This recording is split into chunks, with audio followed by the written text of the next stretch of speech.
औज़ुबिल्लाहिमिनश्शैतानिर्रजीम बिस्मिल्लाहिर्रहमानिर्रहीम। मैं राहिल अहमद जिलानी अपने चैनल पेट्स क्योर की तरफ से तो अपने वीडियो को देखने वालों को खुशामदीद कहता हूँ, अपने चैनल पर खुशामदीद कहता हूँ।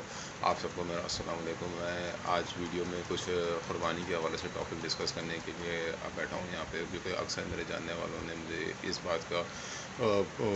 इशारा दिया कि मैं कोई ऐसी वीडियो बनाऊँ जिसमें कि जानवरों की ख़रीदारी के हवाले से बात की जा सके, बिलखुसूस क़ुरबानी के जानवरों की ख़रीदारी के हवाले से। तो जैसे कि क़ुरबानी का सीज़न चल रहा है और लोग जो हैं वो छोटे जानवर जैसे कि गाय बैल और ये बकरा बकरी वगैरह की तरफ तवज्जो दे रहे हैं क़ुरबानी के लिए। तो उसकी एक ख़रीदारी होती है, तो अक्सर लोग जो हैं वो जब मार्केट में जाते हैं तो वहाँ पे व्यापारी हज़रात के हाथों जो है वो अक्सर लुट जाते हैं और परेशान होते हैं, और व्यापारी बाज़ औक़ात उनको बड़े ख़राब और घटिया जानवर जो हैं वो जो कि बाज़ औक़ात क़ुरबानी के असूलों पे भी पूरे नहीं उतर रहे होते हैं, वो उनको कम पैसों में टिका देते हैं। तो इस हवाले से जो है ना कुछ आज मैं इन्फॉर्मेशन आपसे शेयर करूँगा बिलखुसूस जानवर की सेहत के हवाले से, कि किस तरह का जानवर क़ुरबानी के लिए ख़रीदा जाए, जिसको हम इस वक्त से लेके 1 महीने तक तकरीबन वक्त है, तो 1 महीने तक घर पे रख सकें और वो उसकी सेहत इस काबिल हो कि वो हमारे घर पे रह के भी सुकून से और सेहतमंद हो सके। तो आप मेरी इस वीडियो को देखते रहें, इंशाअल्लाह ताला इस वीडियो के अंदर आपको काफ़ी डिटेल मिलने वाली है। चैनल को मेरे सब्सक्राइब कर दें और वीडियो को लाइक कर दें, ताकि आपको आगे भी इस तरह की इन्फॉर्मेशन पहुँचती रहे, और मैं जो मज़ीद बीमारियों से रिलेटेड टॉपिक्स पर डिस्कस करता हूँ वो भी आपको वीडियोज़ मिलती रहें। तो मैं अपनी वीडियो का बाकायदा आगाज़ करता हूँ। देखें, जब आप जानवर को ख़रीदारी के लिए जाते हैं मार्केट के अंदर, किसी भी मवेशी मंडी के अंदर, तो वहाँ पे एक ही बात ये समझ लें कि जो मवेशी है ना वो सिर्फ़ एक करीबी इलाके का नहीं आया होता, बल्कि बहुत दूर दूर दराज़ के इलाकों से भी आते हैं। उसमें बाद ऐसे जो मवेशी भी आते हैं जो कि किसी ऐसी जगह से आ होते हैं जहाँ पे मुख्तलिफ़ बीमारियाँ, मुख्तलिफ़ डिजीज़ होते हैं, जैसे कीचड़ वगैरह के अंदर ऐसी जगहों पर वो रखे जाते हैं जहाँ से उनको बीमारियाँ लग चुकी होती हैं। तो जब वो जानवर मंडी में पहुँचते हैं तो उनसे जो साथ के सेहतमंद जानवर हैं वो भी इफ़ेक्टिव हो जाते हैं, और वो उनके इफ़ेक्टिव होने का उस वक्त पता नहीं चलता जिस टाइम वो मंडी के अंदर होते हैं, बल्कि आपके घर आने के बाद कुछ दिन के बाद वो बीमारी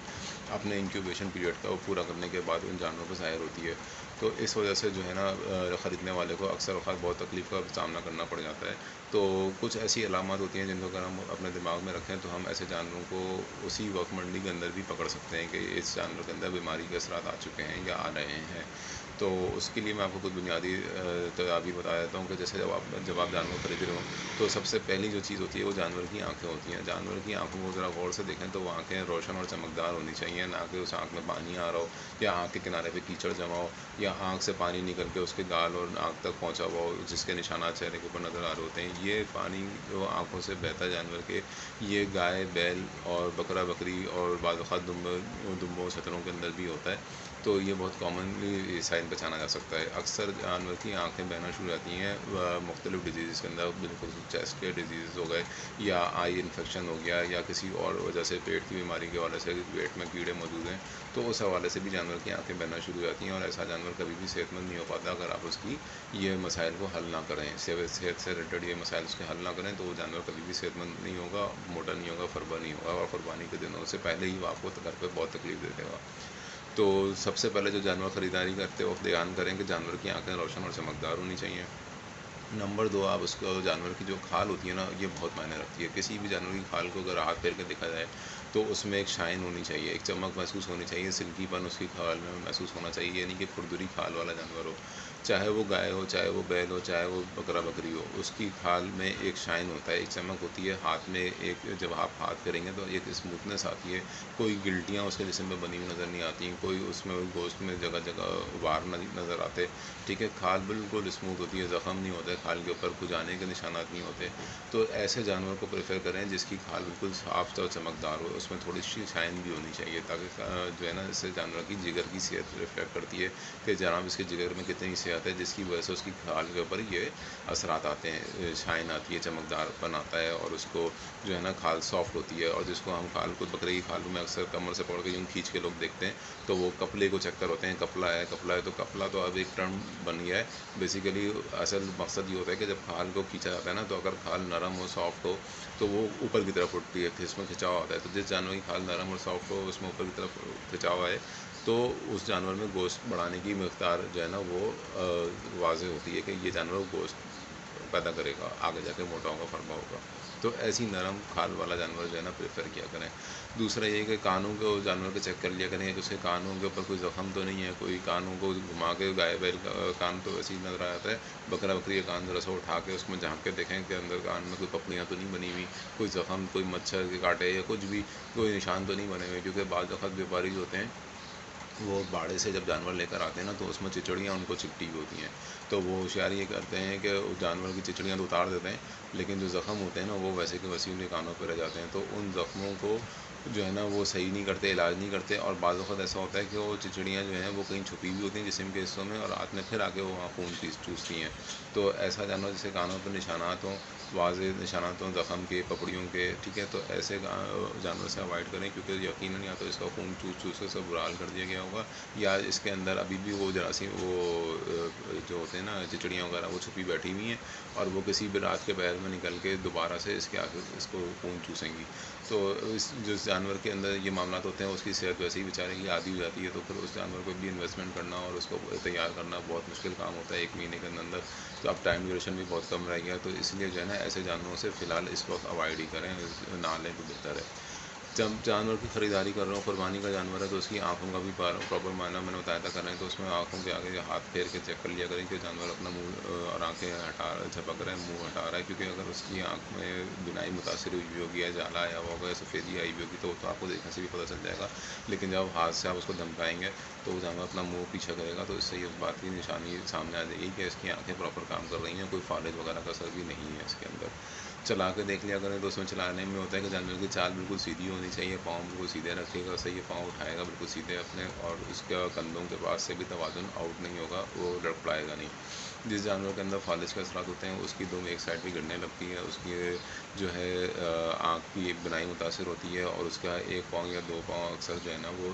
मुड़ने लगते हैं, या उनमें जो है ना चाल सही नहीं बन पाती, उसके पाँव लुढ़काने लगता है। तो ऐसे जानवर को चला फिरा कर अच्छी तरह चेक कर लिया करें, तो आपको ये चीज़ ये फ़र्क उसमें आसानी से नज़र आ जाएगा।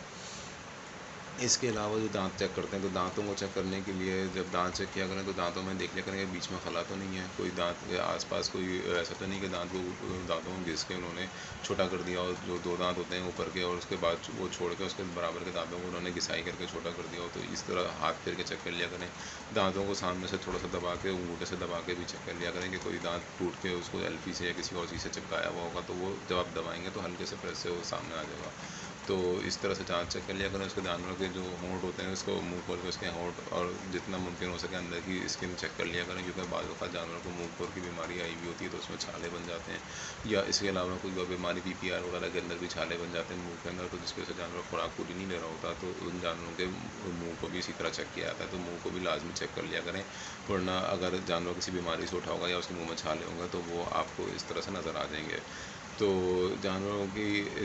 एक चीज़ ये हो गई, बकरा बकरी के हवाले से ये हो गई। दूसरी चीज़ ये कि शरई लिहाज से चेक कर लें कि उम्र पूरी है, दो दांत पूरे हैं, तो उसका मतलब उम्र पूरी कर गया होगा वो इंशाल्लाह। उससे 2 साल बकरा बकरी के अंदर जो है, और गाय के अंदर 2 साल की शर्त है, तो उसको उस हिसाब से चेक कर लिया करें जानवर को, और चला फिरा के आप उसको देख लें। अच्छा, दूसरा एक मेरा आपको एडवाइस ये है कि जब आप ख़रीदारी करने जाएँ मंडी के अंदर ना, तो बिलख़ुसूस आप एक ऐसे टाइम पे जाएँ जो कि ठंडा टाइम हो, क्योंकि आजकल जो है ना गर्मी बहुत ज़्यादा है, और लोग गर्मी के अंदर जब जानवरों की ख़रीदारी करते हैं तो वो बहुत परेशान हो चुके होते हैं। सुबह और या दोपहर के टाइम पे जब ख़रीदारी कर रहे होते हैं, तो अक्सर फिर भी व्यापारी उनको घेर लेते हैं, और वहाँ पे वो मोल तोल इस तरीके से कर रहे होते हैं कि बंदा गर्मी से परेशान होकर कहता है कि चलो 500 हज़ार 2000 ऊपर भी देना तो दे के जान छुड़ाएं। तो इस वजह से आप गर्मी मौसम जो है ना आपके फ़ैसले पे असरअंदाज हो जाता है। तो इसलिए बेहतर ये है कि आप ऐसे टाइम में ख़रीदारी करें, जैसे असर के टाइम चले गए, तो असर से मगरिब के दरमियान तक ख़रीदारी कर लें, बहुत अच्छा टाइम होता है। कि आप असर से थोड़ा पहले चले जाएँ, मंडी के अंदर एडजस्ट हो जाएँ, और जाके फिर असर शुरू हो जाएगी, तो असर के बाद मौसम ठंडा होना शुरू हो जाता है, और आप ख़रीदारी कर लें। तो इस तरीके से जो है ना आप ख़रीदारी करें, इंशाअल्लाह ताला आपको जानवर अच्छे मिल जाएंगे। एक चीज़ ये होती है, दूसरा ये होता है कि जब आप मंडी जाएँ ना, तो जाते ही जानवर के रेट ना लगाया करें।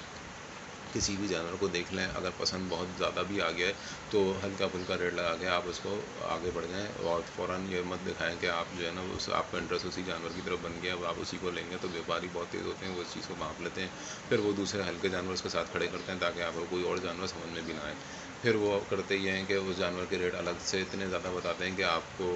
हाफ़ भी रेट लगाएँगे तो आपको वो जानवर पूरा कॉस्ट टू कॉस्ट ही मिल जाएगा। तो तो इसलिए बेहतर ये होता है कि आपको जो जानवर पसंद आ रहा है उस पसंद को अपने दिल में रखें और उससे दूसरे जो हल्के जानवर हैं, दाएँ बाएँ के जानवर हैं, उनकी तरफ तवज्जो देते रहें, ताकि व्यापारी को समझ ना आए कि आप किस जानवर को फोकस करने जा रहे हैं। वो दूसरे जानवरों को आगे बढ़ाएगा, इसको पीछे कर लेगा और उस दौरान आप भाव-ताव करते करते उससे एकदम इसकी बात करके कि यार चलो मेरा इससे बारे में नहीं आ रहा, चलो मुझे ये वाला दे दो, ये करके इस तरीके से फिर आप उस पर चले जाएँ और उस पर फिर जाके बात करें, तो वो थोड़ा-सा रेट में आपको कमी बेशी कर लेगा। बाकी ये है कि अगर एक जानवर के ऊपर जैसे 2-3 लोग आ जाएँ, आप जैसे खरीदारी करने गए और वहाँ पे पार्टी आप सौदा लगा रहे हैं और पीछे से एक आदमी और आ गया, पीछे से एक और आदमी आ गया और वो आके अपने-अपने रेट लगा रहे हैं, तो उस सूरत में आप पीछे हट जाएँ, आप अपना सौदा छोड़ दें, क्योंकि ये व्यापारी के लोग होते हैं, ये जानबूझ के बीच में घुसते हैं सौदे के दौरान में और ये सिर्फ़ इसलिए घुसते हैं ताकि आप घबरा के रेट ऊपर कर लें, क्योंकि चीज़ आपको पसंद आई भी होती है, तो उनको इस बात का पता होता है, तो फिर वो आपकी मजबूरी से खेल रहे होते हैं। तो उस वक़्त ऐसे मौकों पे आप सौदा को छोड़ दें, जानवर बहुत अच्छे-अच्छे एक से एक मार्केट में मौजूद होते हैं। थोड़ा-सा आप चल के आगे जाएँगे तो आपको आगे इससे 10 चीज़ें बेहतर मिल जाएँगी। या ये कि अगर आज एक दिन नहीं लेंगे, किसी और दिन जाके ले लेंगे, तो भी जो आपके नसीब में लिखा हुआ है वो आपको ज़रूर मिलेगा। तो इसलिए जो है फ़ौरन जल्दबाज़ी नहीं किया करें और रेट लगाते हुए बहुत एहतियात करें, क्योंकि आजकल के हिसाब से लोग जो है ना जानवरों के रेट बहुत ज़्यादा लगा रहे हैं मार्केट के अंदर। 1-1 लाख, डेढ़-डेढ़ लाख के बकरों की कीमतें माँग रहे हैं, तो 1 डेढ़ लाख तो बनती नहीं है। बजाय जहाँ पे लगता है आपको कि 1 डेढ़ लाख का जानवर है, वहाँ बिल्कुल आप उसको करें। लेकिन जहाँ पे आपको लगता है कि जानवर इस हिसाब से नहीं है और मार्केट बहुत तेज़ है, तो वहाँ पे आप भी खुल के, दिल खोल के हाफ़ रेट लगाया करें, कोई मसला नहीं है। क्योंकि व्यापारियों को भी इस बात की समझ होती है कि ये बंदा यहाँ पे आके हाफ़ रेट ही लगाएगा, तो वो उस हिसाब से फुल एक डेढ़ लाख रुपए मांग रहे होते हैं। तो इस तरीके से जो है ना आप जानवरों को ख़रीदारी कर सकते हैं और भी इसके अलावा बहुत सारे ऑप्शन होते हैं जिनको आप यानी दोस्त मिल के चले जाएँ और मिल के एक इज्तिमाई 8, 10, 20 जानवर ख़रीदना, तो इसमें भी आपको बहुत फ़ायदे हो सकते हैं। तो ये तो मेरा भी जानवर की ख़रीदारी के हवाले से एक छोटा-सा ओवरव्यू मैंने आपको दिया है। उम्मीद है कि इंशाल्लाह आप लोगों को पसंद आएगा। मज़ीद मैं इसके कुर्बानी के हवाले से भी वीडियो बनाऊँगा, जिसमें जानवर की केयर के हवाले से डिस्कस करूँगा कि जानवर जो आप खरीदारी करके ले आते हैं, तो उसको क्या किस तरह से उसकी होनी चाहिए, तो वो उस हवाले से मैं अभी अगली वीडियो को शेयर करूँगा आपसे। तो इंशाअल्लाह ताला आप लोग इस वीडियो को भी लाइक करें और शेयर कर दें और आगे वाली वीडियो भी मेरी आपको बहुत जल्दी मिल जाएगी।